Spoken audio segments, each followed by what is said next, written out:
Taurus, Sagittarius, and Pisces placements.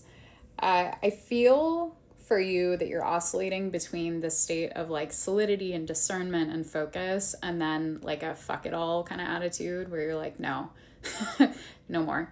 I feel this tug of war between these two parts of you because we have the Queen of Swords and then the Page of Pentacles reversed. Two very different energies. Queen of Swords upright is really focused, has a sort of like wise coldness sometimes. And I say that with hesitation because it might look like coldness, but it's wisdom usually. Queen of Swords has a sword because they've been through some shit.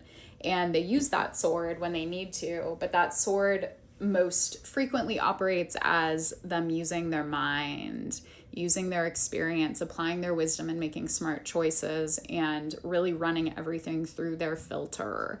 And then the Page of Pentacles reversed is like inexperienced, maybe takes on more than they can handle, has sort of like an unrealistic expectation of what they can do based on what they know and what they've experienced.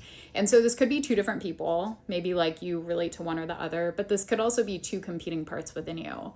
And in the center, we have the Seven of Pentacles reversed, which feels like lack of experience, lack of commitment or consistency that's leading to challenges, moving the needle, pushing something forward, especially at a practical level.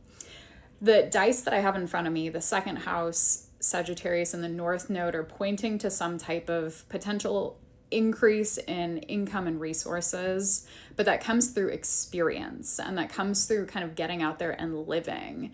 And maybe for some of you, you plan to like enroll in a course or a new study or do something that's sort of like consciousness expanding in the next year or so.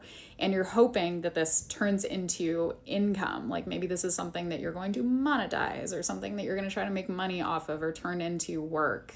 I want to remind you that like, especially if this has to do with like spiritual work or like, you know, the stuff I'm doing or like something that is fairly new to you, that trying to monetize something before you have a lot of experience is almost always a bad idea. And trying to monetize a hobby before you have a lot of experience can often set you up to abuse or misuse those skills. So if you have the bandwidth to buckle down, find a mentor, do something that really helps you ground the information and ground your learnings and ground your experience, that will be the way to go. And that doesn't mean that like you can't eventually do something really big with this, but it's going to take time and it's going to take discernment.